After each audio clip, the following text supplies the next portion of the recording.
የትግራይ ህዝብ በታሪኩ ተሳዳቢ ተብሎ አያውቅም ነበር። አሁን ግን እድሜ ለቴዎድሮስ ጸጋይ፣ ወልዳይ ገብረስላሴ ስታሊን ብሎ እና ማራማዊት የትግራይን ህዝብ አይችሉም እንጂ ቢቻላቸው በስድብ እርከን የመጀመሪያ ደረጃ ዘርፍ ላይ እንዲመደብ ያስደርጉ ነበር። ግን አቅም የላቸውም። ያን እየሞከሩ ነው። ይሄ በእኔና በቴዎድሮስ ጸጋይ መካከል ያለ እንጂ በእኔና በአይነ ስውራን ማህበረሰብ መካከል ያለ ግጭት አይደለም። በአፈ ጊንጣዊነት የተለከፈ ሰው ነው። በመሆኑም በስድብ የሰውን ስብናና መልካም ስም የሚያጎድፍ ካራክተር ነው። ወደድካችን ቃል ሰሜን እዙ ላይ የደረሰውን ነገር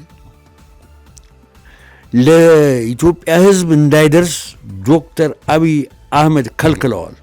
በጽሁፍ የተቀረባለ ያየሁት የኔ ጓደኛውን ኤዲት ያደረገው ይህን ወረቀት እኔ ለማየት በቅቻለሁ። ታለቅሳለህ ስታነበው። ህዝብ ለህዝብ ያጣላል ለዘላለምና ጥሩ አይደለም ብለው ነው። እሳቸው ደግሞ ትክክል ናቸው። ሻዕቢያ እና የኤሪትሪያን ህዝብ አመስግኛለሁ። ከገደላ ከፍጅት አምልጦ በባዶ እግራቸው በካሊተራ እየሮጡ ገብተው የኤሪትሪያ ህዝብና ሻዕቢያ ላደረገው ውለታ አሁንም እኔ ከፍ ያለ ምስጋና አለ። እስቲ ከተከለከልኩ አሁን ለምን ልለዋለሁ? ይሄ መንግስት አለቀለት የሚባል ማንትራ አለ። አሁን ፋሽኑ ነው። እኔ ከዚህ በፊትም ተናግሬያለሁ።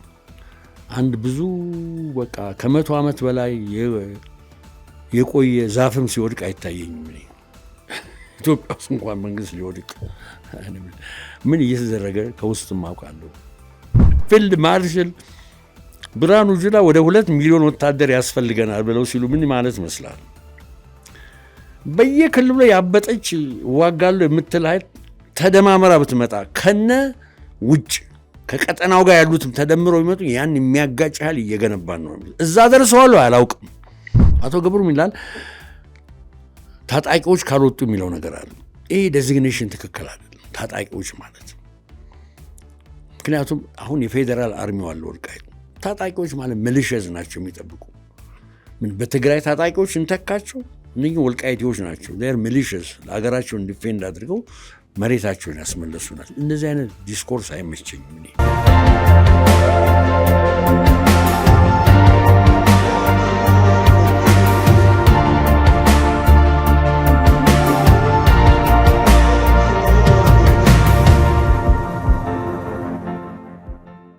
ሰላም ጤና ስጥልን ውድ የአንድ አፍታ ሞጋች ዝግጅታችን ተከታታዮቻችን፣ ይህ አንድ አፍታ ሞጋች የተሰኘው ዝግጅታችን ነው። በዛሬው አንድ አፍታ ሞጋች ዝግጅታችን ዶክተር ዳኛቸው አሰፋ ይዤ ቀርብ ያለው እስከ ዝግጅታችን ፍጻሜ ከኛ ጋር ነው። ዶክተር በድጋሚ ዶክተር አልኩ ፊታውራሪ ዳኛቸው አሰፋ እንግዲህ ጥሬን ተቀብሎ ከኔ ጋር ለመሞገድ ፈቃደኛ ሆኖ ስለቀረቡ በሚዲያችን ስም እጅግ በጣም አድርጌ አመሰግኖታለሁ። እኔም በጣም አመሰግናለሁ ስለተጋበዝኩ። እንደተለመደው በጣም ጥሩ። እስቲ ወደ ጉዳያችን ከመግባታችን በፊት ባለፈ አንድ የሰራነው ፕሮግራም ላይ አንድ ጉዳይ ስነሳ ነበር። በተለይ የሪዮቱ ጋዜጠኛን ቴዎድሮስ ጸጋይን በተመለከተ በቀረበው ፕሮግራም ላይ አንዳንድ ወገኖች ትችት ሲያቀርቡ ተመልክቻለሁ። እንዳውም ይህን ትችትን በተመለከተም ደግሞ ጋዜጠኛው ራሱ ቴዎድሮስ ጸጋዬ በራሱ ሚዲያ ሪዮት ላይ ቀርቦ 1 ሰዓት የፈጀ ትችትና ስድብን የቀላቀለ ሙሉ ፕሮግራም ሲያቀርብም አይቻለሁ። አንዳንድ ወገኖች እንዳውም ቴዎድሮስ ማንነቱን ፍንትው አድርጎ አሳየ የሚል ነገርም ያቀረቡ ወገኖችንም አይቻለሁ። እንዳው ጉዳዩም ግራ ቀኝ ሲያዩ ዶክተር ዳኛቸው በዛ ትችት ላይ እንዳው ሀሳቦትን የመለወጥ ወይ ደግሞ የሆነ ነገር የማለት ሀሳብ አለዎት ወይ? ከነበረ አቋም ላይ የማፈግፈግ ነገር አለ ወይ? ከዛን ጀምር እስቲ። በጣም ጥሩ ነው። ይህን ነገር ለማብራራት ወይንም እንደ መልስም ለመስጠት እድል ስለሰጠኝ ልጅ አማኑኤል በጣም አመሰግናለሁ። ነገሩን እኔ እንደዚህ ነው የማየው። እንግዲህ በመጀመሪያ ያ ሁሉ የስድብ ውርጅብኝ ሲመጣ በመጀመሪያ ትርጉም ያለው ዝምታ ትርጉም ከሌለው ቃል በላይ ነው እንዲሉ ነገሩን ትቼው ነበር። ብዙዎቹ ወዳጆቼም መልስ እንዳልሰጥ መክረውኝ ነበር። ሆኖም ግን የታላቁ ባለቅኔ ጸጋዬ ገብረመድኅንን እንቅልፍ ነው የሚወስድህ በሚል ርዕስ ለተማሩ ለማይማሩ አፈሊቃውንት የተሰኘውን ግጥም ካነበብኩ በኋላ ለቀዳማዊው አፈሊቃውንት ቴዎድሮስ ጸጋዬ ይሄንን አታይ ለማቅረብ ወሰንኩ። የፖኤቱ አካሄድ እኔን ሳበኝ። ስለዚህ መልስም ባይሆን አንድ አይነት ገለጻ ማቅረብ እንዳለብኝ ተማመንኩልሃለሁ። እና እኔ አሁን ከስድብ ወደ ሊትሬቸር ነው የምወስደው እና ወደ ፊሎሶፊ ነው የምወስደው የጸጋዬን እንትን። አሁን ትንሽ ስንኞች ላንብብ። እንቅልፍ ነው የሚወስድህ ብሎ ያለውን ጸጋዬ ዝም ካልካቸው እንቅልፍ ነው አንተ የሚወስድህ፣ ዝም አትበል ነው የሚለው እሱ። እንዲህ ይላል። ዝም አልኳቸው ዝም ይበሉኝ፣ ትቻቸዋለሁ ይተውኝ፣ አልነካቸውም አይንኩኝ ብለህ ተገልለህ ርቀህ እውነት ይተውኛል ብለህ እንዴት ተስፋ ታደርጋለህ ይላል። አልጠራቸውም አይጥሩኝ፣ አይንኩኝ፣ ስሜን አያንሱኝ ብለህ እንዴት ትመኛለህ? እንደማይተውስ ታውቀው እንዴት አስችሎት ዝም ይበል ለፍልፎ ከማስለፍለፍ አደል እንዴ የእሱ ቤዛ የበደሉ ጥቅም የግፉ ሰላም መንሳት አይደል እንዴ ትርፉ? እሱስ ቢሆን ያለ ተክሉ ያለ አጥንቱ የሰላም ውርስ ከቶ የማያውቀውን ቅርስ ይሰጠኝ ብትል የት ይሆናል? ያልተዘራ መች ይበቅላል? የጓሮ ጎመን ሲያጠላ አጥፊ ትሉን እንዲያፈላ ይላል። እንዲያው በነገረ ቀደም እንደሱ ስሙን ቢለፍፍ ሰላምን የሰጠ መስሎ በጉጉት ስታሰፈስፍ ተለሳልሰህ እንደ ቃተትክ ተስፋ አድርገህ እንዳታርፍ እርፍ ይላል። ኢሳይ ሎክ ናቹራል አይደለም ለነሱ ዝም ማለት። ለነ ቴዎድሮስ ጸጋዬ ተፈጥሯቸው ይከለክላቸዋል። በመሆኑም አንተም ራስን መክት እንጂ ነው የሚለው እና አንድ የተፈጥሮ የጓሮ ጎመን ሲያጠላ ይላል። የጓሮ ጎመን ሲዘረጋ እንደዚህ በስሎ ካልቆረጥከው አጥፊ ትሉን ያደራል ይላል። እና እኔ በዚህ ሞቲቬትድ ሆኜ ነግሬሃለሁ። ወደ ሊትሬቸርና ፊሎሶፊ ነው የምለውጠው እንጂ ወደ ስድብ አልሄድም። አንድ ብሂል አለ። ጠላቶች እንደሆኑት በሆንክ ጊዜ አንተ ጠላቶች አሸንፈውሃል ማለት ነው። እኔ መሳደብ ከጀመርኩ ጸጋዬ ማን ነው ቴዎድሮስ ጸጋዬ አሸንፎኛል ማለት ነው፣ ከተሳደብኩ ማለት ነው። ናው አሁን ይህንን ነው ያሰብኩት ልጅ አማኑኤል። በመጀመሪያ እንግዲህ ከምስጋና ልጀምር። ለምን በዚህ ሁሉ የስድብ መዓት ላይ አብሮኝ ይቆማሉ። መጀመሪያ ወዳጄን ብሩክ አበጋዝን ማመስገን እፈልጋለሁ። ዘብሔረ ወረሸህ የሚል ዘመዴ ነው። ከዛ ኢንጂነር ተስፋዬ የፍልስፍና ተማሪም ነው።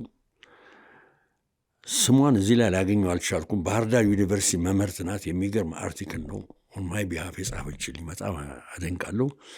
እና አዲስ አበባ ያለው ወንዶሰን ይርጋ /ትሮትስኪ እያለ የሚጽፈው እነኚህ ከብዙ ሰዎች መካከል እነኚህም አብሮኝ ስለቆሙና ጎላ ያለ ዲፌንስ አፖሎጂ ስላቀረቡልኝ በጣም ማመስገን እፈልጋለሁ። አሁን እንግዲህ በትዝብት ልጀምር። ከዚህ በፊት የህወሓት መሪዎች በተሰየሙበት ጉባኤ ላይ አንድ የትግራይ ሽማግሌ ተነስተው እንዲህ በማለት ትዝብታቸውን አስቀምጠው ነበር። እየጠቆስኩ ነው ሰውየውን። ከዚህ በፊት አሉ የትግራይ ህዝብ ሌባ ተብሎ በታሪኩ አያውቅም ነበር። አሁን እናንተ ይህንን ስም አሰጣችሁት። እንደገና ከዚህ በፊት የትግራይ ህዝብ ውሸታም ተብሎ አያውቅም ነበር። አሁን ግን እናንተ በምታደርጉት ሐሰተኛ እየተባለ ነው። እኔም እዚህ ላይ ለመጨመር የትግራይ ህዝብ በታሪኩ ተሳዳቢ ተብሎ አያውቅም ነበር። አሁን ግን ዕድሜ ለቴዎድሮስ ጸጋዬ፣ ወልዳይ ገብረስላሴ ስታልን ብሎ እና ማራማዊት የትግራይን ህዝብ አይችሉም እንጂ ቢቻላቸው በስድብ እርከን የመጀመሪያ ደረጃ ዘርፍ ላይ እንዲመደብ ያስደርጉ ነበር። ግን አቅም የላቸውም። ያን እየሞከሩ ነው። በየጊዜው የሚያወርዱትን የስድብ ናዳ ስሰማ ከትልቁ የኢሃፓ አብዮተኛ ጸጋዬ ገብረመድህን አንድ ስንኝ ትዝ ይለኛል። ጉድ አትፈራ መሬት ጉዳን ጉድ አብቅላ ይላል። አስጠቀጠቀችን በሾክ አሜኬላ ይላል። እነኚህ ሰዎች ተሳዳቢ ብቻ ሳይሆኑ የሚገርመው ደግሞ ዳኞችም ናቸው። ሶክራቲስ ትራይል ላይ ሲቀርብ ቦስተን ኮሌጅ አስተማሪያችን ሲያስተምረን ፕሮፌሰር ፒተር ክረፍት ምን አለ? ተመልከቱ ጨለማ ብርሃንን ሲዳኝ ነው ያለው። እነኚህ ዳኞች ናቸው። ራሳቸውን ሶስቱም ዋሻ ውስጥ ሆነው ብርሃን ላይ ያለውን ህዝብ ይዳኛሉ። በቂ ትምህርት ሳይኖራቸው፣ በቂ የግንዛቤ ሳይኖራቸው፣ በቂ የኤንላይትመንት መንገድ ሳይኖራቸው በአንጻሩ በፕሬጁዲስ በኢግኖራንስና ሚዲዮክሪቲ ታጅበው አንዱን በጎ ነህ ሌላውን እርኩስ፣ አንዱን ሲያወግዙ ሌላውን እንትን ሲሉ ያው ይኖራሉ ማለት ነው። እኔ አሁን ልጅ አማኑኤል ስለ ማራማዊትና ስለ ራሱን ስታሊን ብሎ ስለሚጠራው ሰው ዛሬ አላቀርብም። ለምን ፕሮግራሙ ሁሉ በእነኚህ ሰዎች ለመጨረስ አልፈልግም። ግን ስለ ቴዎድሮስ ጸጋዬ ማቅረብ ፈልጋለሁ።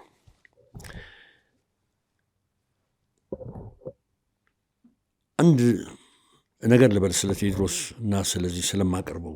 ይሄውም ይሄ በእኔና በቴዎድሮስ ጸጋዬ መካከል ያለ እንጂ በእኔና በአይነ ስውራን ማህበረሰብ መካከል ያለ ግጭት አይደለም። አንዳንድ ሰዎች እንደዚህ አድርገው ስላዩት በጣም አዝናለሁ። በአንድ አኔክዶት በአንድ ገጠመኝ ይህንን ነገር ለማስረዳት ልሞክር ነው። 12ኛ ክፍል ቅዱስ ዮሴፍ ትምህርት ቤት እያለን የተወሰኑ ተማሪዎች 6-7 የሚሆኑ ተማሪዎች ዲሬክተሩ ጠራንና ያኔ ልክ ጥላሁን ግዛው ሲገደል ነው። እናንተ ቤታችሁ እንድትሄዱ ፈልጋለሁ ረብሻ ከመጀመሩ በፊት አለን። ከዛ መሃል የራስ ምሩ የልጅ ነበር። አንድ ጥያቄ ሲጠይቀው ምን አለው? ልጇ አሁንም በሕይወት አለ። አንተ አለው ሁልጊዜ ነገር ታስጀምርና እዚህ ረብሻ ታስጀምርና ችግሩ ሲገፋብህ አያትህ ጫማ ውስጥ ሄደህ ትደበቃለህ አለው። ሄዶ ራስ ምሩ ጫማ ውስጥ ትገባለህ ማለት ነው።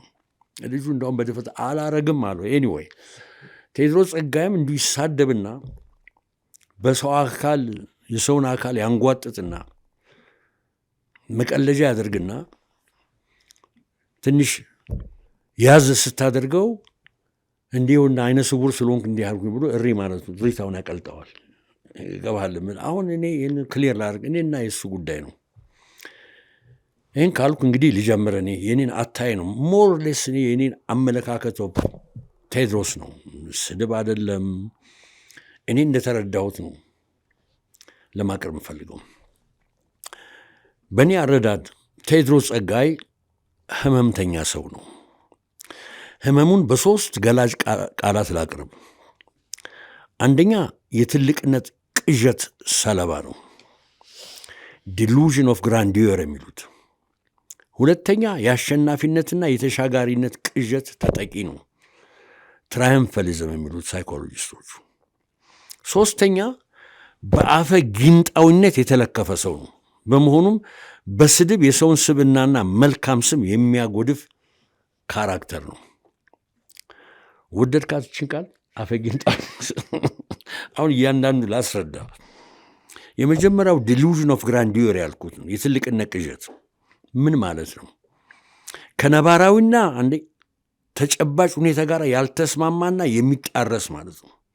እውነታውን የሚፈትሽበት የአእምሮ ሚዛን ስብራት። እያንዳንዳችን የሪያሊቲ ቴስት አለ አለን አእምሯችን ውስጥ። ያ ግን ኢምፔርድ ሆኗል፣ የሱ ተሰብሯል። የሐሰት እምነት ተሸካሚ ማለትም የሚያስበውንና ካሰበው መካከል ውጭ ልዩነት አያይም። ካሰብኩት ያ ነገር ነው ብሎ የሚል ሰው ነው። አንድ ነገር ስላሰብኩት መኖር አለበት ብሎ የሚያምን በመሆኑም ከተሳሳተ እምነት በመነሳት በዋናነት ራሱን የማታለል አባዜ ውስጥ የተዘፈቀ ሰው ነው። ሰልፍ ዲሰፕሽን የሚሉት ሳይኮሎጂስቶቹ። ለምሳሌ አንድ ትልቅ ሆቴል ፊት ዩኒፎርም ለብሶ የቆመ ሴኩሪቲ ጋር እኔ ጀነራል ነኝ ብሎ ሊያምን ይችላል፣ ግን ጀነራል አይደለም። ወይንም ቤተሰቦቹ ወልዳይ ገብረስላሴ ብለው ሲሰይሙት የለም የኔ ስም ወልዳይ ገብረስላሴ አይደለም ጆዜፍ ስታሊን ነው ብሎ የሚል ጎበዝም አለ። በትልቅነት ቅዠት ውስጥ የመነከርን አባዝ የሚያሳይ ምሳሌ ይኖራል።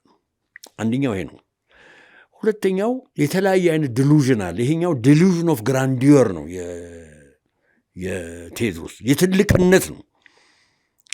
ይህን ማሳየት አለብኝ። ዝም ሐሜት አይደለም፣ ሎጎስ ማቅረብ አለኝ። እንዴት ነው ልለው የቻልኩት? ሪዮት ብሎ ለሰየመ የዩቲዩብ ፕሮግራም ገለጻ ማስታወቂያ ዘወትር እንደ መግቢያ ከሚጠቀመው ስንወስድ የሚከተለውን እናገኛለን። ይሄ ነው ለእኔ ማስረጃ። ይሄ ነው ኢሉዥን ኦፍ ግራንዲዮር ውስጥ መሆኑን። እንዲህ ይላል።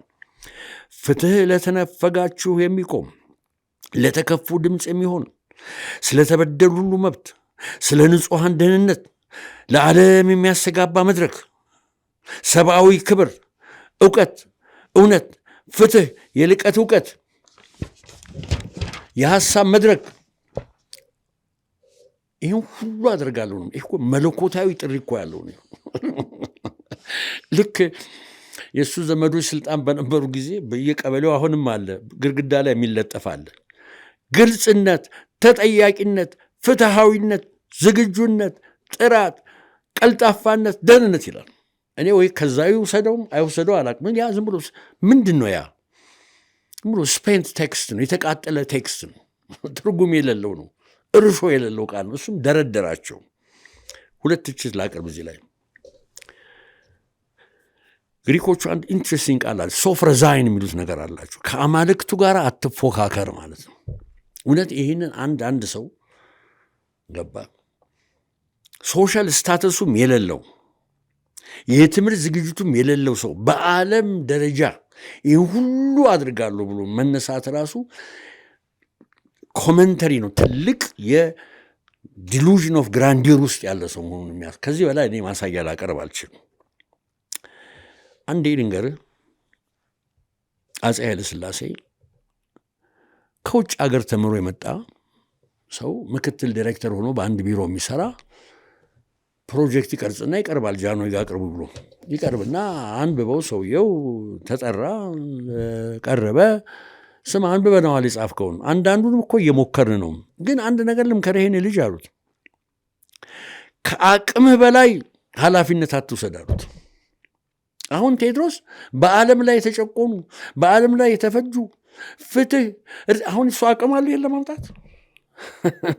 አንደኛው ይሄ ነው። ይሄን ለማድረግ ወይ ሶሻል ስታተስ ሩሶ መግቢያው ላይ አንድ ቦታ ምን ይላል? ሶሻል ኮንትራት ስጽፍ አንድ ልዑል መጣና ዝም ብለህ ስትጽፍ ትኖራለህ፣ ምንም ጥቅም የለውም አለኝ ያለ። እሱ ምን አለው? እንዴ እኔ እኮ ልዑል በሆን ኖሮ አልጽፈው ነበር፣ ተገብረው ነበር አልኩት አለ። ይሄ ልጅ በጣም ከሚያሳዝን ባክግራውንድ የመጣ ልጅ ነው። ትምህርት እሺ፣ በትምህርት ቢልቅስ ፕሮፌሰር ጌታቸው ቤተ ክህነት እያደሩ ከአባታቸው ጋር ብዙ ችግር ያሳለፉ ግን በዓለም ደረጃ ትልቅ ሆነዋል። ይህን ሶሻል ስታተሳቸውን ሰብረው ትልቅ ደረጃ ያደረሱ ናቸው። ነፍሳቸውን ይማርም በትምህርት ችሎታቸው ገባ፣ በግል ባሳዩት ስኮለርሽፕ እና ጽናት። ይሄ አለው ይሄ የለውም። እንደውም ስለ ትምህርቱ ላውራ። ሎ ስኩል ነው የገባው። ሎ ስኩል ወድቆ ወጣ።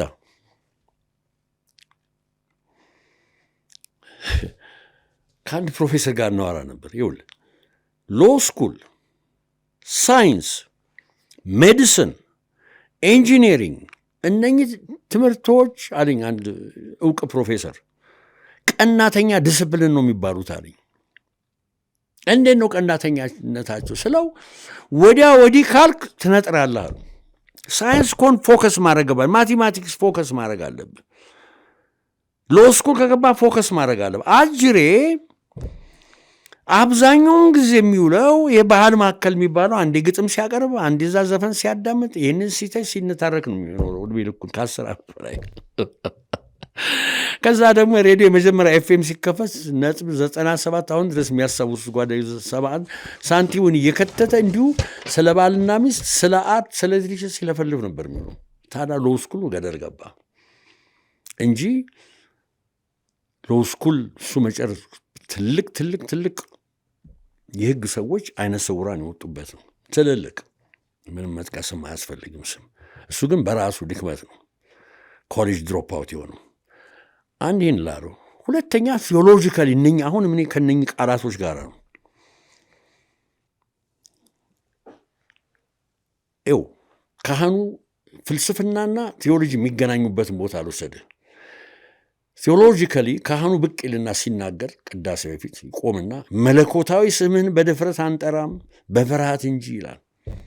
በትዕቢት አይደለም በትህትና እንጂ እንጠራ ዘንድ የማይቻለን ስም እንደምንጠራ እናውቃለን ይላል። በፍልስፍና ደግሞ ፕሌቶ ይመጣና እንዲህ ይለናል። ፕሌቶኒክ አይዲያልስ ፍትህ፣ እውነት፣ እውቀት፣ ልቀት እነኝህም በምናነሳ ጊዜ በአክብሮት ነው። እነኚህ ቃላት ግርማ ሞገስ አላቸው። ስማቸውን ስናነሳ ልክ ካቴድራል ፊት ለፊት እንደቆመ ሰው አንገታችንን ዝግ ማድረግ አለብን። የሰው ልጅ የበላይ እነኚህ አይዲያልስ የበታች ሰው ጌታ እነኚህ ሎሌ ሆነው እንደ ሸክላ የምንደረድራቸው አይደሉም። ዝቅ ከማለት ደግሞ ከፍታና ሙሉእነት እናገኛለን ይላል ፕሌቶ። ለቴዎድሮስ ጸጋይ እነኚህ ቃላት ባዶ ቴክስት ናቸው። ቅድም የተቃጠሉ ቴክስት ናቸው። በመሆኑም ለቅስቀሳና ለሸቀጥ የሚቀርቡ አድርጎ ያቀርባቸዋል አሉ።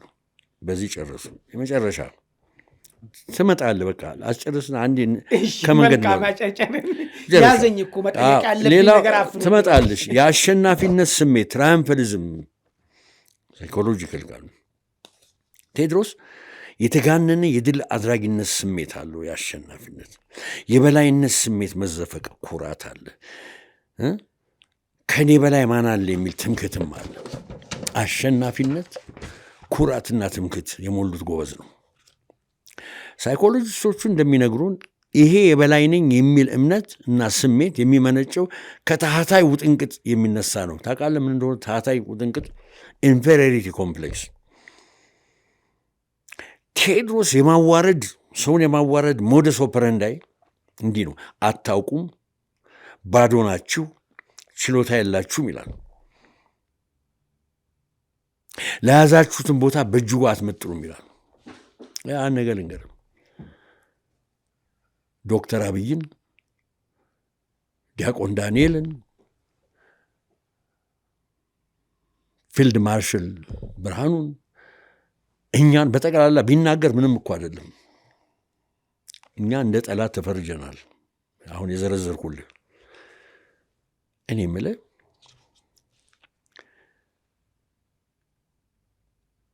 የሀገሩን ሰዎች ታደሰ ወረደ ይላል ጀነራል ታደሰው፣ ምግባይ ይላል ጀነራል ምግባይ፣ ጻድቃን ጀነራል ጻድቃን፣ ዶክተር ደብረጽዮን ዶክተር ደብረጽዮን። እነኚህ ሰዎች እኮ በፖለቲካ ላትወዳቸው ትችላለህ፣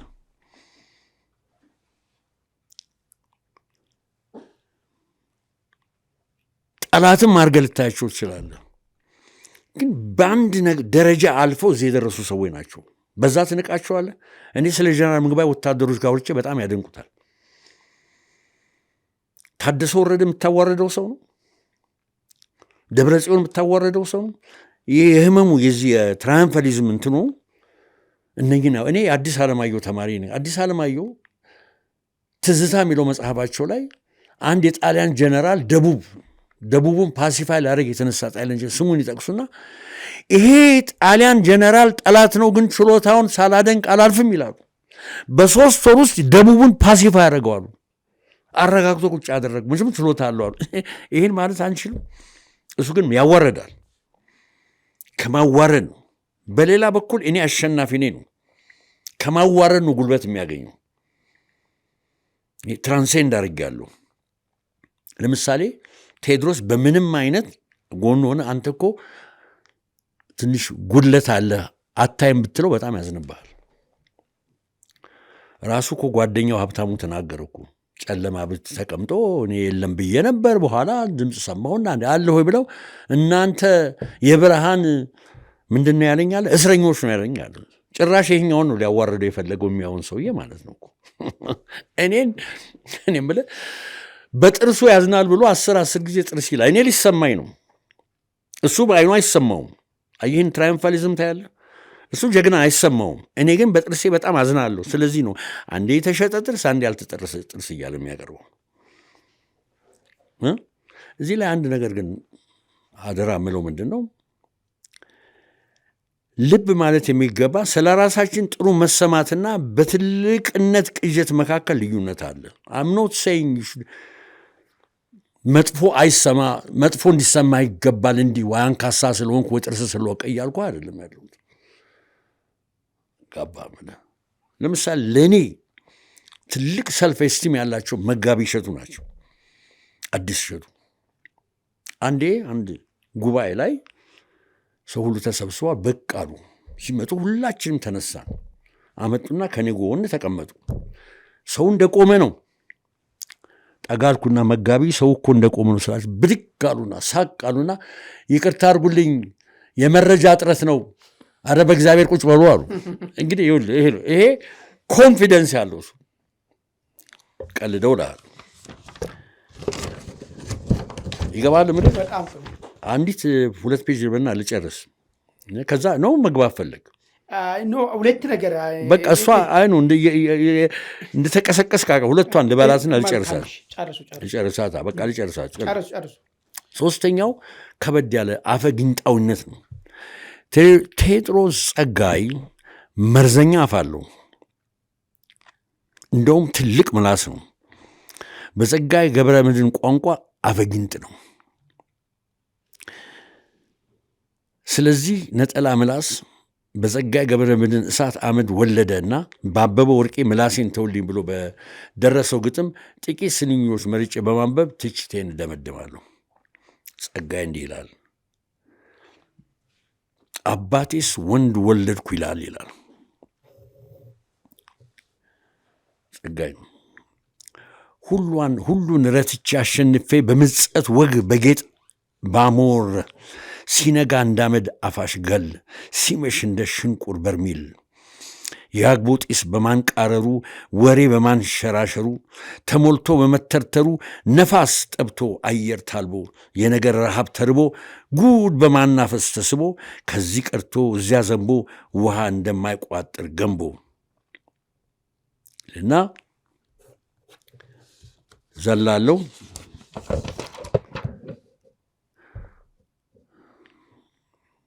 ባፍ የሚበልጠኝ አደረስኩ በነገር የሚጥል ፈጠርኩ አንደበቱ እንደወስፈንጠር ሾሎ ባስተናገር ቅጠል አፈጊንጥ ያብሾ ጡት ልጅ ጥላ ወጊ ቀትረ ፍልፍል አሰላስሎ እንደወላፈን አሸልቦ ሲንበለበል በከንፈር ፈግታ ከንፎ በይፋ ጥላ ወግቶ የሚገል ደም መራዥ ልጅ የአፋፍ ልጅ ድጥ መስክ መሳይ ያሽሙር ደለል የወሬ ማናፈሻ ጋሻ ደርሼለት እሱን መስል በተከለው የሚከተል አባቴስ ወንደሎርክ ይበላል። አሁን ቅኔውን ብትረዳ የዚያፌን ጊንጥ ጉዳይ ምናምን እዚህ ያለ ብዙም አላስቸግርህም። ምክንያቱም ከሰሜን የመጣ የካህን ልጅ ምናምን አይደለም። ግድ የለም ልጨርሳት። ምላሴን ተውልኝ ይላል አበበ ወርቄ 1958 አዲስ አበባ ዩኒቨርሲቲ በየዓመቱ የግጥም ውድድር ነበር። እዛ ላይ ነው ያገኙት 1958። ሰውየው ደግሞ እንዳጋጣሚ በሕይወት አሉ። አበበ ወርቄ ትልቅ ጠበቃ ናቸው። ያለው ምላሴን ተውልኝ ነው ያለው። ስማይን ከጸጉሬ ጀምሬ እስከ እግር ጥፍሮቼ ሁሉንም አልፈልግ አንድን ብቻ ትቼ ምኑም የኔ ይሁን ምኑም የኔ አይሆንም ምንም አልሻ አልፈልግም ምንም ሁሉንም ውሰዱት ምንም አይጠቅመኝም ግን ምላሴን ተዋት ሰው አልጎዳባትም እንስሳ ናት እሷ ሰው አታስቀይምም ከማሳቅ በስተቀር አሉባልታ አታውቅም ምንም አልሻ ሁሉንም ውሰዱ እሷን ብቻ ተውት ለመቀላመዱ አሉ። አሁን ምን ሆነ መሰለ በሙሉ አካላቸውን ይዘርዙ ነው ውሰዱት አሉ። ጸጉር አልፈልግም አንጎል አልፈልግም ጆሮ አልፈልግም አይን አልፈልግም አፍንጫ አልፈልግም ጥርስ አልፈልግም ፊት አልፈልግም እጅ አልፈልግም አንጀት አልፈልግም እግር አልፈልግም አሉ። አሁን ምን ቀረ? ምላስ ቀረ። አሁን እንግዲህ ችግር ሊመጣ ነው። ጥርሴን እንግዲህ ለምንድን ነው የማይፈልጉት? ምሳሌ ልስጥ። ለምሳሌ ጥርስ ምን አረገ? አሁን የኔና የቴድሮስ የጥርስና የኔን ጉዳይ አይደለም ሆኖ የቀረበው። ስለ ጥርስ ለምንድን ነው የማይፈለገው? ጥርሴን እያሳየው ብዙ ገዛሁበት፣ ብዙም ደለልሁበት፣ ብዙም አኘኩበት። ዛሬ ግን ሰለቸኝ ሳይወዱ መሳቅ፣ አንጀቴ እያረረ ሆዴን ሲያውቅ። ዛሬ ግን ሰለቸኝ ሳላምጥ መኖር፣ ሆድ ከተቀበለ አኝኮ መኖርን። ስለዚህ አውልቁት አያሻኝም ለእኔ ጥርስ እያለ በቃ ጥርሴን ውሰዱ አለ። አይን ጋር ሲመጣም አይኔንም አልፈልግ በቃኝ ያየሁበት እስኪያንገሸገሸኝ ብዙ ለየሁበት። አንደኛው ሲያለቅስ አንደኛው ሲያስለቅስ ፍጹም አልፈልግም እያዩ መኖርስ አልፈልግም አይን ወንጀል የማይበት ምስክር አልሆንም ለምድር ላይ ኃጢአት አለ አይኑንም አስወጣ። በመጨረሻ ምላስ ነው ቴድሮስ ትልቅ ምላስ ነው እያሉ ምንድን ነው ታዲያ የሚሆኑ? አሁን ችግር ተፈጠረ። ለምን? ለካ ሁሉም ኦርጋኖች አንድ ጋር ሲተባበሩ ነው ሰው የምንባለው። እነኛ ከጎደሉ ግን ምላስ ብቻ ይዘን ሙሉ ሰው አይደለም። ለምሳሌ አለ ዝም በላ ልባል በምን ሰማና ጆሮን አስቆርጧል። መስሚያ ማዳመጫ ጆሮ ይታልና ልቤ ልብ እንዳያርግ ወቅሰው እንዳያልፉኝ ልብ የሚሉ ነገር መቼ ፈጠረብኛል። በግልእችን ስማ በግልምጫ አልፉኝ ከመሬት ደባልቀው በግልምጫ ደግሞ ቢያፈጡ ቢያጎርጡ በምን እንዳያቸው አይኔ ድሮ ፈሶ እያዩት ባይናቸዋል። አይኔንም አስወጥቻለሁ። ሰው በጥቅሻ በምልክት አረባክ ዝም በል እንዲህ አይባልም እንዳይሉኝ አላይም ማለት ከፀጉሩ ጀምሮ እስከ እግሩ ጥፍሮቹ ሁሉን አሰናብቷል። እሱም ሆኗል ሟች። ለወሬ ነጋሪ ምላስ ነው የቀረው።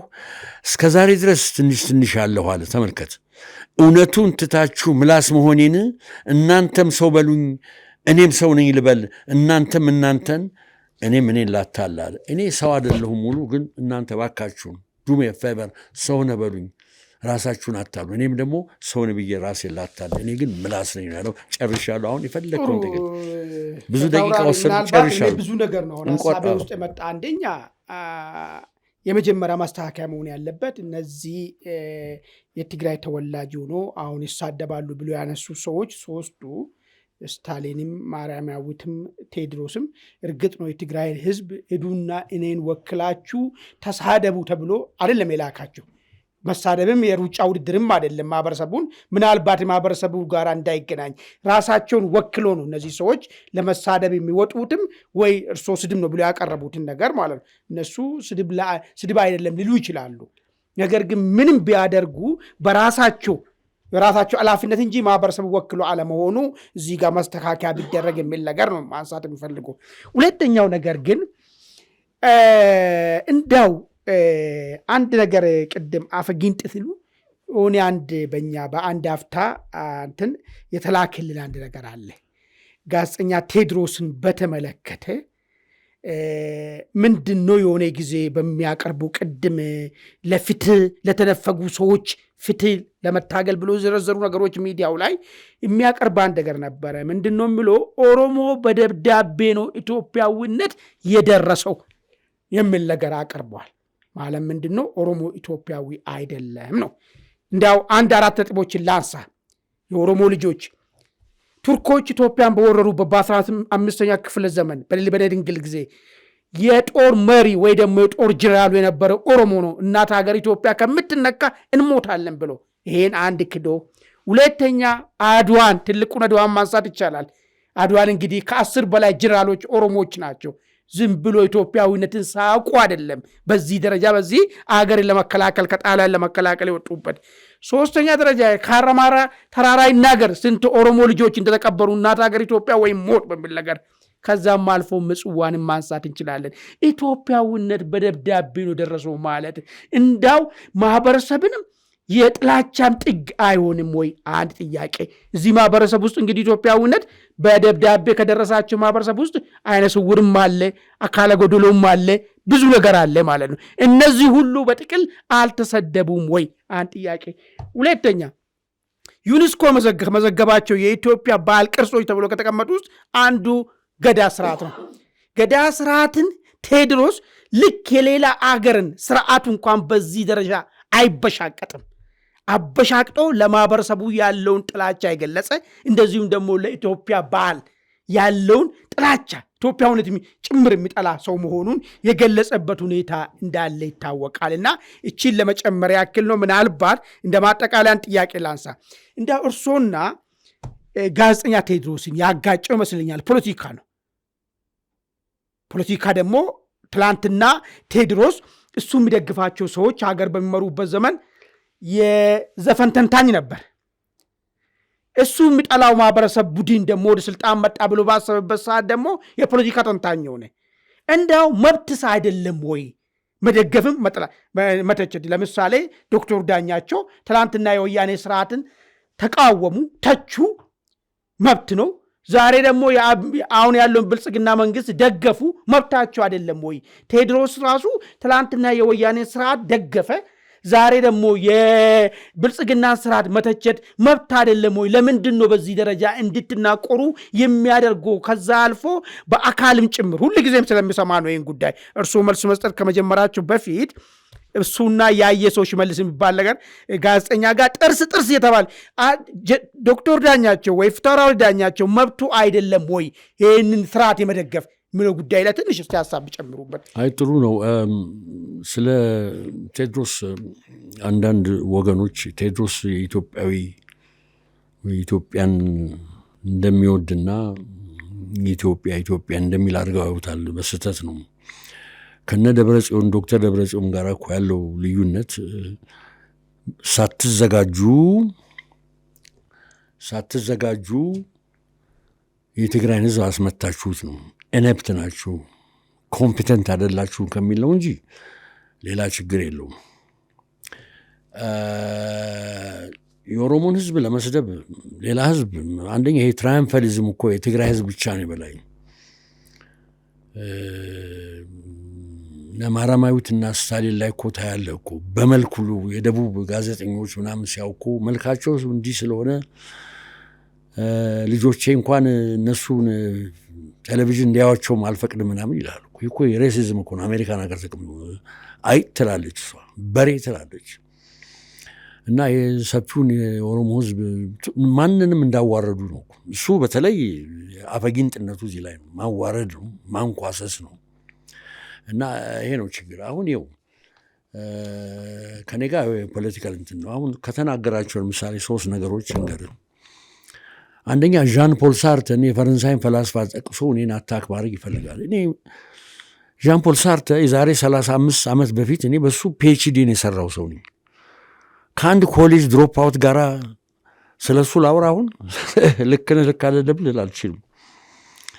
እንደውም እኔ ፒኤችዲ ሳገኝ ወረቀቱ ላይ ኮንትራት ፈርም ያለው ይሄ መጽሐፍ ለአይነ ስውራን አቬለብል እንዲሆን ፈርም፣ ወደ ብሬን እንለውጠዋለን ባሉ ያኔ በነበረው ቴክኖሎጂ ፈርሜ ያው እንዲገለገሉ ፎር ዋቴቨር ኢትስ ወርስ አድርጌያለሁ። ሁለተኛ ከሌ የምትባል ሴት ከቤተ መንግስት መታ ስማ ይሄንን ከዛ ከመሀይም ስታሊን የወሰደው ነው። እንዴት ስለ ኤሪትሪያ እንደዚህ ትላለህ? እኛ ጥርስን አሰርተንልህ። መንግስት በእንደዚህ ሌቨል ነው የሚያወራው። ኤሪትሪያ እንዴት ታመሰግናለህ ተብሎ ተወቀሰ ይላል። እኔ አሁን ልንገርህ አለመወቀሴ ኢምፕሩቭ የማደርገው እኔ እንደውም ያኔ ስለ ኤሪትሪያ ላደረጉልን ውለታ ላላ አድርጌ ነው ያቀረብኩት። ልጅ አማኑኤል ሰሜን እዙ ላይ የደረሰውን ነገር ለኢትዮጵያ ህዝብ እንዳይደርስ ዶክተር አብይ አህመድ ከልክለዋል። በጽሁፍ የተቀረባለ ያየሁት የእኔ ጓደኛውን ኤዲት ያደረገው ይህን ወረቀት እኔ ለማየት በቅቻለሁ። ታለቅሳለህ ስታነበው። ህዝብ ለህዝብ ያጣላል ለዘላለምና ጥሩ አይደለም ብለው ነው እሳቸው ደግሞ ትክክል ናቸው። እንዳይወጣ ተብሎ ሻዕቢያ እና የኤሪትሪያን ህዝብ አመስግኛለሁ። ከገደላ ከፍጅት አምልጦ በባዶ እግራቸው በካሊተራ እየሮጡ ገብተው የኤሪትሪያ ህዝብና ሻዕቢያ ላደረገው ውለታ አሁንም እኔ ከፍ ያለ ምስጋና አለ። እስቲ ከተከለከልኩ አሁን ለምን ልለዋለሁ? ይሄን ገባ ማለት ከተከለከልኩ ፎቶግራፍ እየለጠፉ ዓለም ፀሐይ የምትባል ሴት ቤተ መንግስት የምትሰራዋን መልካሙን ሰው ስም እያነሱ በእሷ በኩል ማስጠንቀቂያ። ይሄው እንግዲህ ማስጠንቀቂያ ከደረሰኝ እንደው ማጠናክሬ ነው ማቀርብ። እስቲ ወደሚቀጥለው ጉዳይ እንግዲህ አንዳንድ የፖለቲካ ተንታኞች በኢትዮጵያ ሆነ በኤርትራ ያሉት ኃይሎች ህዝብ የህልውና አደጋ ተጋርጦበት አደጋ ለማዳን ስንል የታገሉ አሉ። አሁንም ደግሞ እየታገሉ ያሉ ወገኖች አሉ። በተመለከተ የሚያቀርቡ ትችት አለ። ምንድን ነው የሚሉት? የህልውና አደጋ በህዝብ ላይ ከማንም ወገን ወይ ደግሞ ከሌላ አካል አይደለም የሚቀርበው፣ ከራሱ እነዚህ ህልውና አደጋ ተጋርጦበታል ከሚል ቡድን ነው የሚቀርበው ብዙ ጊዜ የሚል መከራከሪያ የሚያነሱ ተንታኞች አሉ። እንደው ህልውና አደጋን እስቲ በኢትዮጵያ የሚሆን ከዚህ በፊት እነ ሻዕቢያን በታገሉበት የሚሆን እነ ህወሓት በታገሉበት የሚሆን አሁን ደግሞ የታገሉ ያሉት እነ ፋኖ በሚታገሉበት ሁኔታ የሚሆን የህልውና አደጋ እንዴት ሊከሰት ይችላል? እውነት የሚከሰተው በአብዛኛው ጊዜ በራሳቸው በታጣቂዎች ነው ወይ? በዚህ ጉዳይ ላይ እስቲ ምን አሳባለሁት? በጣም ግሩም ነው። ጥሩ ጥያቄ ነው ይሄ እዚህ ህልውና የሚለው ነገር። ከሱ ጋር ግን አሁን በቅርቡ አቶ ገብሩ አስራት አንድ ኢንተርቪው ሰጥቶ ነበርና የህልውናንም ጥያቄ አንስቶታል። ግን እንደ ጀርባ ሆኖ አንዳንድ ነጥቦች ላንሳ እስቲ ከተወያዩበት ማለት ነው። አቶ ገብሩ አስራት ሲጀመር ነው የምልህ የፖለቲካል ፕራክቲሽነር ስለነበር የሀገራችንን በተለይ የትግራይን የፖለቲካ ሁኔታ ሲተነትን ችሎታው አስደማሚ ነው። ይህን ምችስ ነገር አለ። ፖለቲካ ቀላል ነገር አይደለም። ኢዝ ጎድ። ሁለተኛ በእኔ እምነት መሬት የረገጠ ፖለቲካ አቀራረብና ነባራዊ ሁኔታዎችን በሚገባ የመፈተሽ አቅሙ በእጅጉ የላቀ ነው ሰውዬ። በቅርቡ ከአንድ አፍታ ጋዜጠኛ መርሻ ጥሩ ነጋራ ካደረጋቸው ቃለ መጠይቅ ውስጥ አንዳንድ ነጥቦች ልንገርህ። ሲጀመር ነጥብ 1 ዶክተር ደብረጽዮን እና ሞንጆሪኖ ግሩፕ የፕሪቶሪያን ስምምነት አልተቀበሉም። ምክንያቱም የእኛን ጥቅም አያስከብርም የሚል አቋም አላቸው። ይህ በጣም ኢምፖርተንት ነው። ግን ለአፋቸው ፕሪቶሪያ ይከበር ነው። በመሆኑም ስማ የክልል መስተዳደሩን አፈረሱት። ሁለተኛ ታጣቂ ኃይል በነሱ ስር ብቻ እንዲሆን አደረጉ። እዚህ ላይ አቶ ገብሩ አዲስ ሰነድ በትግርኛ የጻፈ ሰነድ ያስተዋውቁና ይተነትናሉ። ኢምፖርተንት ሰነድ ወደ ህልውና ይወስዳል። አንደኛ ይሄ ሰነድ ቬሪ ኢምፖርተንት ነው። እንዲህ ይላል ሰነዱ፣ እየጠቀስኩ ነው። አንደኛ ከጦርነትና ከትግል በስተቀር የትግራይ ህዝብ ህልውና አይከበርም ይላል። ህልውና ወደ አንተ ጥያቄ ልመጣ ነው። ሁለተኛ መንግስት ፈርሷል፣ ኢኮኖሚው ተንኮታክቷል። ይሄ ዳያስፖራ ያሉ ጋዜጠኞች፣ ዳያስፖራ ያሉ አክቲቪስቶች፣ ዳያስፖራ ያሉ ፖለቲኮስ የሚወሩት ወሬ ነው።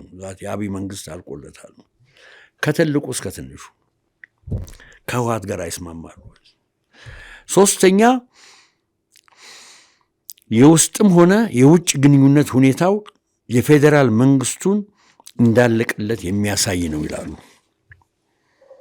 በሆርን ኦፍ አፍሪካ ላይ ከውጭ ለምሳሌ ከውስጥ እነ ፋኖ እነ ኦላ እና አንዳንድ የነጻነት ተፋላሞች ብቅ ማለት ጀምረዋል። ከውጭ በአፍሪካ ቀንድ ከሁሉም የተጣላ ነው። ሱዳን፣ ሶማሊያ፣ ኤሪትሪያ፣ ራቅም ሲል ግብፅ ጋር።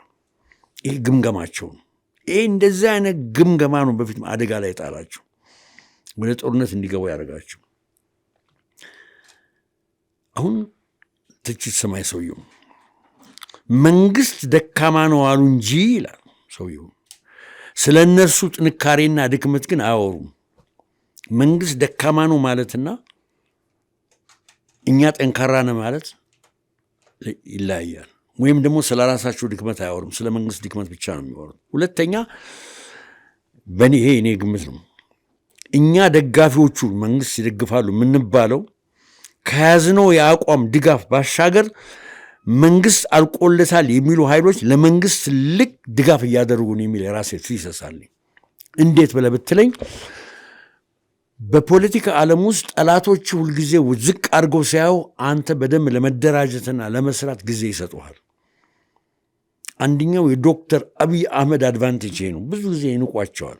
እንዲህ ነው አብይ አሁን እንኳን ትንሽ እንደ ሰውዬ እንዲህ ነው ያስባል ኧረ እንዴት ነው ነገሩ ማለት ጀምረዋል። በፊት ግን እንደዛ ነበር። ገባ በቃ አለቀለት። ሻዕቢያ እና ወያኔ በረዥም የትግል ዘመዳቸው ደርግ ያለቀለት ነው፣ ደርግ ደካማ ነው ሲሉ ሰምተህ ታውቃለህ? አይሉ ብለውም አያውቁ። እነኛ አዲሶቹ ታጋዮች ናቸው፣ ነፃ አውጪዎች። ደካማ ነው መንግስት ብለው የተነሱ በፍጹም ብለው አያውቁም። ጠንካራ ከአፍሪካ ጠንካራ መንግስት ትግሉ ረዥም ጊዜ የሚፈጅ ምናምን እያሉ ነው የሚሆኑት። ሶስተኛ አቶ ገብሩ አስራት አሁን በኢትዮጵያ ፖለቲካ ግራመር ወይም ሰዋስው ውስጥ ትልቅ ቦታ ያለው ህልውና የሚባል ቃል አለ ዙሪያ ትልቅ ጥያቄ አስነስተዋል። ምንድን ነው ያሉት? ሻዕቢያ ህልውና አደጋ ላይ ነው ይላሉ፣ ወያኔ ህልውና አደጋ ላይ ነው ይላሉ። እኔ ግን ስፈትሾ ከሻዕቢያ በቀር የኤሪትሪያን ህልውና የሚፈታተሽ የለም አሉ። ዝርዝር ውስጥ አንገባም። ወያኔም ሳይ የትግራይን ህዝብ ህልውና አደጋ ላይ ከጊዜ ወደ ጊዜ ጦርነት ማግዶ ከዛም በተረፈ አሁን ወደ ሌላ እልቂት ወጣቱ እየተሰደደ ያለበት ትልቅ የህልውና አደጋ ወያኔ ነው። አሁን ከዚህ የምንማረው ምንድን ነው? በኢምፕሊኬሽን እነ ኦላና እነ ፋኖም ለኔ ህልውና የሚባሉት ትልቅ የህልውና አደጋ አማራውንና ኦሮሞን የከተቱ ናቸው የሚል እምነት አለ። እነሱ ከዛ ነው የሚነሱት። ሰውየው ሪቨርስ አድርጎ በሁለቱ ላይ ወሰነው እንጂ ሌላውም እንደዛው ነው የሚል እምነት አለኝ ነው። እዚህ ላይ በኋላ የምንመጣበት አለ። ስለ ሰልፍ ዲተርሚኔሽን ጠይቃለሁ ብለኛል። በኋላ የምንሄድበት አለ። በአቶ ገብሩ ጋር ያለ ልዩነት ይሄ በፋክት ታጣቂዎቹ ካልወጡ የሚለው ነገር አለው። እዛ ላይ ልዩነት አለኝ። ልዩነት አንደኛው ከአቶ ገብሩ ጋር ያለኝ ይሄ ነው። ታጣቂዎች ነው የሚላቸው ምን ማለት እንደሆነ አላውቅም። እዚህ ያሉት ወልቃይቴዎች ናቸው። ጥሩ። እንዳውም እስኪ በሱ ጋር አያይዘን ለምን አንድም እስኪ አንድ ጥያቄ እናንሳና እንግዲህ ሰሞኑን በበየነ መረብም የተካሄደ ሰልፍ አለ። እንደዚሁም ደግሞ በትግራይ ኃይሎች እርሱ ያቀረቡት ነገርም አለ፣ ትንተና አለ። መንግስት ደካማ ነው የሚለው ነገር በቀላሉ ማስወገድ እንደሚቻልም ይገለጻል። አሁን ባለው ተጨባጭ ሁኔታ ያለው መንግስት በቀላሉ የማስወገዱ በር ዝግ ነው ማለት እንችላለን ወይ? አንድ ጥያቄ እዛ ጋር ማለት ነው። እንዳው እንደሚቀርብ ትንተና ነው። ትንተናው እርሶ እንደሚሉት ችግር ውስጥ የከተተው እሱ ነው ይላሉ። ነገር ግን አሁን በሩ ዝግ ነው ማለት ይቻላል ወይ? መንግስትን ማስወገድ የሚቻልበት እንዳው ያዙልኝና ጥያቄ በዛ ላይ ልጨምርና ከዚህ ጋር ሜዳን ጥያቄ ላንሳ። ወልቃይትን ምርጫ ጉዳይ በተመለከተ አንድ ነገር ብቅ አለ። ምንድን ነው? ብዙ ጨዋታዎች እየተነሱ ነው ያሉት። ምናልባት አንድ ላይ ጠቅላላ አድርጎ እንዲሄዱበት ስለፈለግኩ ነው። ዱሮም ብለን ነበር መንግስት ወልቃይትን ወደ አማራ እንዲመለስ አይፈልግም። ስለዚህ አሁን ምርጫውንም ተወሰነ በፍርድ ቤት፣ ነገር ግን የምርጫ ምዝገባ እንዳይጀመር ተደረገ የሚል ክርክር፣ ምዝገባም ሊያልቅ ትንሽ ቀን ነው የቀረው የሚል መከራከሪያ ያቀረቡ ሰዎች አሉ። እርስዎ እንደ ኮሚቴም ይህን ጉዳይ እንዴት አዩት? እንዳው በቃ ወልቃይት ዘንድሮም የተባለ ነገር ተግባራዊ ሳይሆን ሊቀር ነው ወይ የሚለውን ነገር አንድ ላይ ያይዞ እስቲ። በጣም ጥሩ ነው። ይሄ መንግስት አለቀለት የሚባል ማንትራ አለ፣ አሁን ፋሽን ሆኗል። እኔ ከዚህ በፊትም ተናግሬያለሁ። አንድ ብዙ በቃ ከ100 ዓመት በላይ የቆየ ዛፍም ሲወድቅ አይታየኝም። እኔ ኢትዮጵያ ውስጥ እንኳን መንግስት ሊወድቅ ምን እየተደረገ ከውስጥም አውቃለሁ። ሁለት አይነት አካሄድ ነው ያለው። አንድ የፌዴራል መንግስት የፌዴራል አርሚውን የማጠናከር ሂደት አለ። ይሄ የሚኒሊክ ፖሊሲ ነው።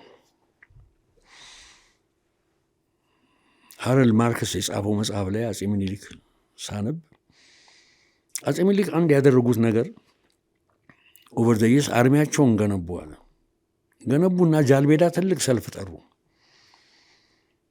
ትልቅ ሰልፍ ከጠዋቱ 1 ሰዓት እስከ 9 ሰዓት 10 ሰዓት ነው ሰልፉ። ሰራዊታቸውን አሳዩ። ማን የተጋበዘው? የሰሜን ራሶች ደጃዝማቾች በሙሉ ተጋበዙ። ደቡብ የሚያስተዳድሩ ራሶች ደጃዝማቾች ተጋበዙ። በአንድ በኩል አስቀመጧቸው፣ በቀኝ በኩል ፈረንጆቹን አስቀመጡ። ዋናው ታርጌቱ እነኚህ ራሶቹ ናቸው። የመትረየስ ቤት ያልፋል፣ የባሩድ ቤት ያልፋል፣ የመድፍ ቤት ያልፋል፣ ካቨሬሌው ያልፋል፣ ምኑ ያልፋል አሉ ከጠዋት ጀምሮ። እና ሚኒሊክ ቁጭ ብለዋል መሀላት። ምንድን ነው አለ ሂስቶሪያኑ ሲተነትነው፣ ለሰሜን ባላባቱ ለራሶቹ አንድ ባንድ አይደለም ተደባብረሽ ብትመጪ አጋጭሻለሁ የሚል መልእክት ነው ያን ያገኙት። አሁን ፊልድ ማርሻል ብርሃኑ ጁላ ወደ 2 ሚሊዮን ወታደር ያስፈልገናል ብለው ሲሉ ምን ማለት ይመስላል? በየክልሉ ላይ ያበጠች ዋጋለሁ የምትል ኃይል ተደማመራ ብትመጣ ከነ ውጭ ከቀጠናው ጋር ያሉትም ተደምረው ይመጡ ያን የሚያጋጭ ኃይል እየገነባን ነው። እዛ ደርሰዋል አላውቅም፣ ግን እየሄደ ነው። አንደኛው ፖሊሲ ይሄ ነው እንጂ በልመና አይደለም። አረ እንደው ኢትዮጵያ እንዳትፈርስ በማለት አይደለም። ጠንካራ አርሚ ነው። አንድ የሚኒሊክ ፖሊሲ ነው። ሁለተኛው ፖለቲካ፣ ትክክለኛ ፖለቲካ መስራት፣ ወደ ጦርነት ወደ ፍልሚያ የሚሄዱበትን ፖለቲክስ መስራት። ፖለቲክስ ኢዝ ዘ አርት ኦፍ ኮምፕሮማይዝ፣ መደራደር እንትን ማለት ገባ የሚለ ሁለት ፖሊሲ ነው እየተካሄደ የሚሄዱ እና እኔ አይመስለኝም። እኔ በጣም ነው ግርም የሚለኝ። በቃ አልቋል፣ ሁሉ ነገር አልቋል ሲሉ እኛ ሰፈር አንዳንድ ወጣቶች ሳናገራቸው አልቋል እኮ ምናምን ነገር። እኔ እኮ መሄድ አለበት አንድ ዘመድ ነው ላከብኝ እኮ። ኧረ አደጋ ላይ ነው ያለው፣ ምን ታረጋለህ? ቶሎ ሄድ ተብያለሁ። እና ይሄ እንትን የሚል ነው። ሌላ ያነሳው የዚህ ወልቃይት ጥያቄ ነው። ከገብሩም ጋር ያለን አቶ ገብሩ ጋር ልዩነት ነው። አቶ ገብሩም ይላል ታጣቂዎች ካልወጡ የሚለው ነገር አለ። ይሄ ዴዚግኔሽን ትክክል አይደለም፣ ታጣቂዎች ማለት ነው። ምክንያቱም አሁን የፌዴራል አርሚው አለ ወልቃይት። ታጣቂዎች ማለት ሚሊሺያዝ ናቸው የሚጠብቁ። ምን በትግራይ ታጣቂዎች እንተካቸው? እነኚህ ወልቃይቴዎች ናቸው። ር ሚሊሺያዝ ለሀገራቸውን ዲፌንድ አድርገው መሬታቸውን ያስመለሱ ናቸው። እንደዚህ አይነት ዲስኮርስ አይመቸኝም እኔ።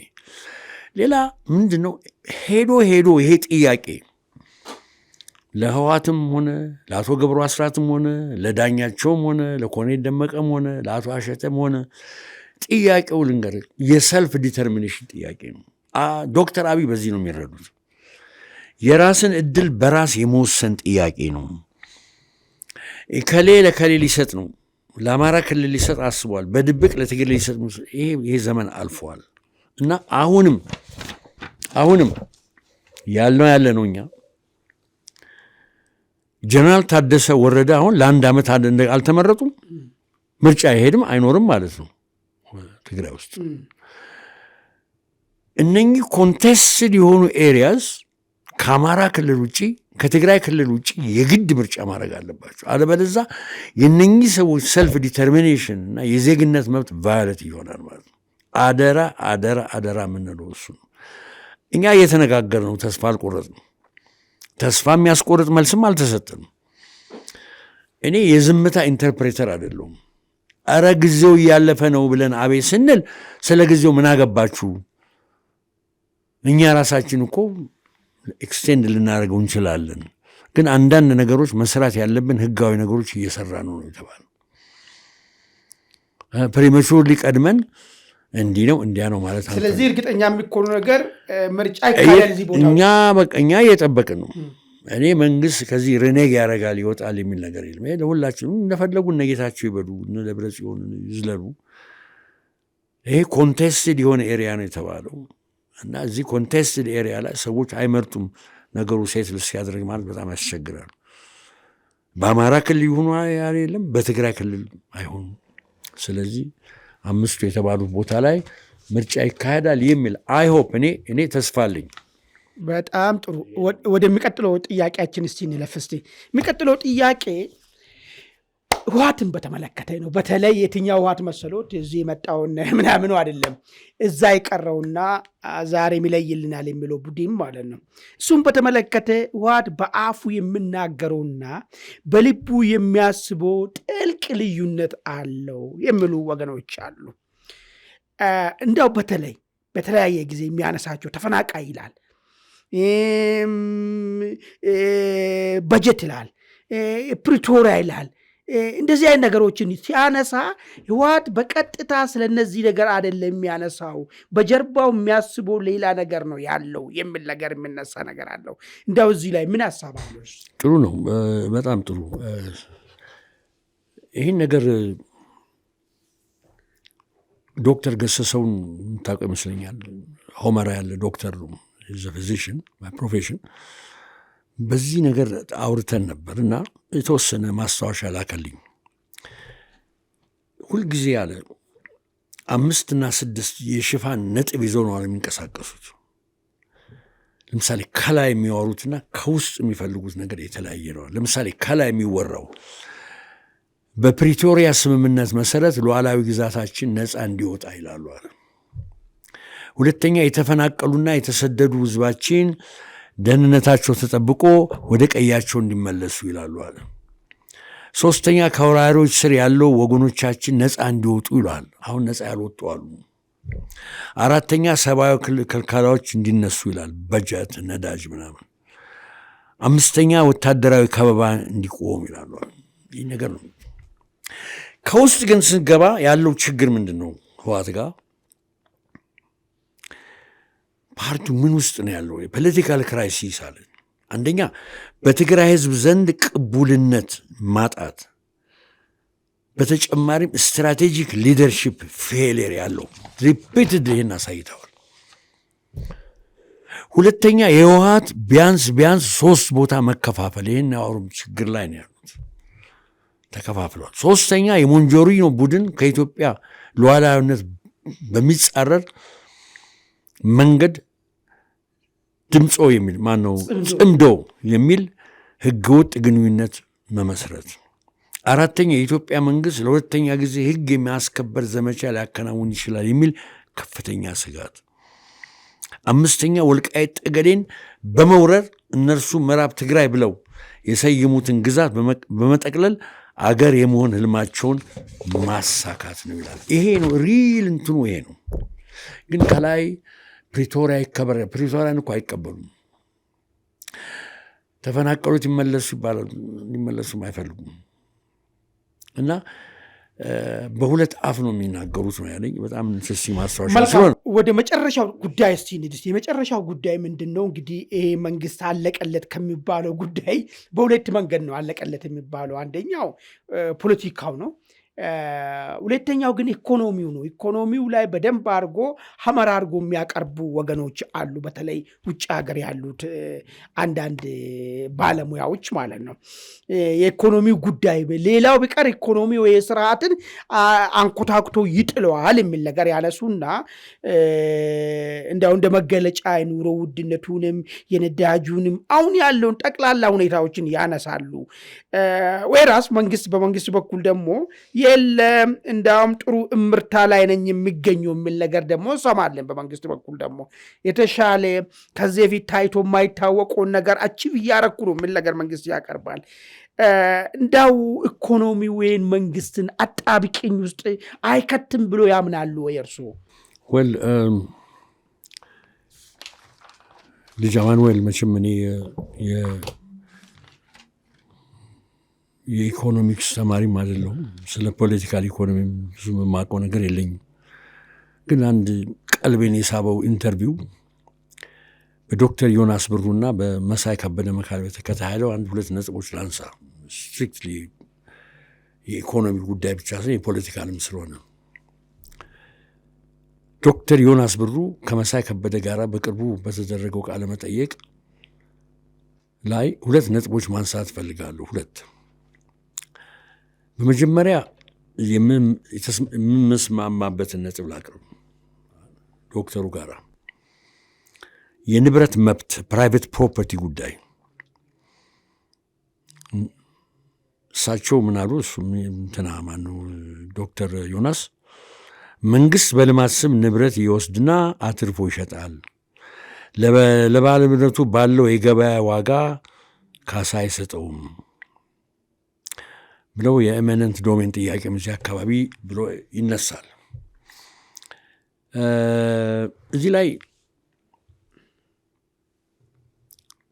የመደመር መንግስት ለመገምገም ተጋብዤ ዶክተር አብይ ያሉበት ላይ መጽሐፉን ከገመገምኩ በኋላ ለዶክተር አብይ ያልኳቸው ምንድን ነው መደመር መንግስት ውስጥ የሚጎል ነገር ቢኖር የፕሮፐርቲ ራይት ጉዳይ አልተነሳም ብያለሁ። መነሳት አለበት። ይሄ ምን ማለት መሰለ? አንድ አሜሪካን ሀገር ያለ ኮርኔል ዩኒቨርሲቲ ያለ ሂስቶሪያን ኢትዮጵያዊ ምን አለ? ኢትዮጵያ ውስጥ የግራ እንጂ የቡርዥዋ ሬቮሉሽን ተካሂዶ አያውቅም። ስላልተካሄደ የንብረት የፕሮፐርቲ ራይት የተጠናከረ ህጋዊ መልክ አልያዘም፣ ህግ የለም አለ። which is true። ይህን እቀበላለሁ። ፕሮፐርቲ is the embodiment of freedom ይላል ሄግል። እዛ ያስፈልጋል። አሁን ግን ከዶክተር ዮናስ ጋር የሚያለያየኝ ልንገርህ፣ 2 ነጥቦች፣ ወሳኝ ነጥቦች። ዶክተር ዮናስ ምን ይላል? ተነሺዎች በመንግስት ቀበሌ ቤት የኖሩ ምንም አማራጭ ቤት ሳይሰጣቸው ይነሳሉ። እኔ ይህ መቼስ የሚገርም ነው። እንደውም ንብረት ካላቸው ቀበሌ ያሉት ናቸው ቅድሚያ ተሰጥቷቸው ቤት የሰጣቸው። ምክንያቱም የንብረት የፕሮፐርቲ ራይት ትራዲሽኑ ስለጠፋ ኢትዮጵያ ውስጥ ከአብዮቱ በኋላ እንደውም የሚታሰብላቸው በቀበሌ ላሉት ነው። ከንብረታቸው በላይ ንብረት ነው ተብሎ ለነሱ ነው የተሰጠው። እንደውም ባለ ሀብቱ እንኳን ተነሳ እና እንሰጣለን ካሳ ነው። ኦፍኮርስ ካሳ ተቀብሏል። አድሎቱ ያለው አሁኑ ልክ እንደ አብዮቱ ንብረት ለሌላቸው ነው። እና እኔ ዶክተር ዮናስ ብዙ ኢኮኖሚዝ በዓለም ከምፔር ሳረግ ነው እድሜን የፈጀሁት። እንዲህ ነው የአሃዝ ቁጥር ለሚል ሰው እንዴት ምናልባት መሳይ ጋር ስለተቀረበም እንደሆነ አላውቅም። አለም ወንቱ ስፔኩሌት ስለማላውቀው አማራጭ ቤት ሳይሰጣቸው እንደዚሁ ልቀቁ ተብለዋል ቀበሌ የሚኖሩት የሚለው የሚገርም ነው። በአንድ ስልክ እኮ ሊያጣሩት የሚችሉት ጉዳይ ነው። እዚህ ላይ ልዩነት አለ። ሁለተኛ ልዩነት ያየሁት ከዶክተሩ ጋር ምንድን ነው? በተለያዩ ንግድ ለብዙ ዓመታት ተሰማርተው ደንበኛ ካፈሩ በኋላ ሲፈናቀሉ እንደገና አዲስ ደንበኛ እንዲያፈሩ የማድረጉ አባዜ ነው። እኔ የምልህ ይህን ጀነራል ስታየው ልክ ነው። እኔ ወፍጮ ቤት አለኝ፣ አከራይቻለሁ። ዝም ብለህ አንተ ግን ወፍጮ ቤት አድርገን፣ እኔ ግን ባለቤቱ መጣና ይህን አፈርስና እኔ ቢልዲንግ እሰራለሁ እልሃለሁ፣ ወይም ደግሞ ትልቅ ሆቴል አድርገዋለሁ አንተ ወፍጮ የምትፈጭበት አልፎበታል ብለሃለሁ። እና ምንድን ነው ለማለት የምፈልገው እኔ አሜሪካን ሀገር ወደ 20 ዓመት ሊሞላኝ ነው። በሄድኩ ቁጥር በየ2 ዓመት ድሮ ቢራ የምንጠጣባቸው ምሳ የምንበላባቸው ግሪክ ሬስቶራንት ፒዛው እየፈረሱ ሌላ ነገር እየተናደ ነው የሚመጣው። እና ፒያሳ ተቀምጠው ፓስታ የሚሸጡ ነበሩ፣ ሻይ የሚሸጡ ነበሩ። ይቀጥሉ ነው ወይስ ከዘመኑ ጋር ዋጀው ሌላ አይነት ቢዝነሱ ሲይቡ ይሲዋታ ምሴ እሱ ለምን ተነኩ? ጠላም ቤት ቢኖር ጠጅም ቤት ቢኖር አለ ምልክት የሱ ቃል የኔ ቃል አለ። እና ምን እናደርግ ነው? መዘመን አለበት ከተማው። ኦኬ፣ በቦታው ላይ መዘመን፣ እነሱ ከቦታው ጋር መዘመን አለባቸው። ወይ መከራከራ ወይስ እነሱ ለምን ከዛ አካባቢ ተነስቶ በቦታው ሌላ ደረጃ ደረሰ እኮ። አሁን ነው የምልህ ክላይንቴን አሁን እኛ ጋር ወፍጮአችንን ተከራይቶ የሚኖሩ ሰውዬ አሉ። ጥሩ ሰው ናቸው። ወደ 15 ዓመት እኔ የምልህ እኛ መገንባት አለብን። አለበለዚያ እኮ መንግስት ካልገነባችሁም ብሎ ሊወስድብን ነው። እሳቸው ወፍጮ ነው የሚፈጡት። አይ ብዙ ክላይንት ሰብስበዋል፣ ምን እናድርግ ነው የምትለኝ? የለም ቆዩ እርሶ ስድል መጥቶ አልሰራችሁበትም ልንባል ነው። ይሄ እንዴት እንደጠፋው አላውቅም። ሌላ ሶስተኛ ዶክተር እንትላ ላይ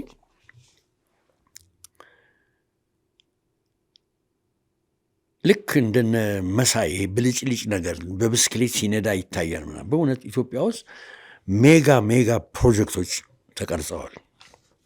ኢትዮጵያን ላሻግሩ የሚችሉ የማዳበሪያው፣ የስቲል ኢንዱስትሪ፣ የጋዝና ኬሚካል ኢንፍራስትራክቸር፣ የባቡር እነኚህ ምንም ጥቅም የላችሁም ዶክተር ዮናስ ሊል አይችልም። እኔ ዶክተር ዮናስ ጋር ደግሞ ያለኝ ትዝብት እኔ ላይ የሰነዘረውን ትዝብት ነው ወደሱ ማዞሩ። ዳኛቸው ዝም ብሎ መንግስት መደገፍ ነው፣ ይሄ ምሁር ስራ አይደለም፣ ምሁር እኮ አልፎ አልፎ መተቸት አለበት አለ። እኔ ደግሞ ዶክተር የሀገሬ ሰው ዶክተር ዮናስ አንተም እኮ ዝም ብለህ መቃወም ብቻ ሆነ አንዳንዴም አልፎ አንዳንድ ነገር ስታይ እንኳን ይሄ በጎ ነው ለምን አትልም? እንግዲህ ዶክተር ዮናስም ለኔ ወዳጄ ስለሆኑ እሳቸውንም በዚህ ነገሩን ነው የምልህ። ዶክተር ዮናስ አነሳና እንዴት ነው ምናምን ብሎ ነገር ዶክተር ዮናስ ምንም አያስፈልግም። ፕሮባብሊ እኔና ዶክተር ዮናስ ዘመድም ልንሆን እንችላለን። እኔ በማውቀው ሌላውን ነገር የጁይነቱ ምናምን ረመኑን ተውና ነገሩን ነግራል። እሱ ወደፊት እናወራ፣ ስንገናኝ እናወራለን። እዚህ አሁን አስፈላጊ አይደለም ደግሞ ሌላ ነገር ውስጥ እንዳስከተኝ። ኤኒዌይ ይሄ ነው ያለው። እንግዲህ ዶክተር ዳኛቸው መልካም የዛሬውን እንግዲህ ያለንን ዝግጅታችን በዚሁ እናጠቃልና በሌላ ጊዜ እስክንገናኝ ድረስ የዛሬውን በዚሁ እናብቃ። በጣም ጥሩ፣ በጣም አመሰግናለሁ። በሚቀጥለው እንገናኝ። መልካም እንግዲህ ዶክተር ዳኛቸው ካለው ጊዜ ላይ ቀንሶ ይህንን ፕሮግራም ከኔ ጋር ስለሰሩ በድጋሚ በጣም በሚዲያችን ስም እንደዚሁም በራሴ ስም እጅግ በጣም አድርጌ አመሰግኖታለሁ። እንግዲህ ውድ አድማጭ ተመልካቾቻችን ከዶክተር ዳኛቸው ጋር ነበረንን ቆይታ እዚህ ላይ አጠቃልናል። ከቀሪው የአንድ አፍታ ዝግጅት ጋር መልካም ቆይታ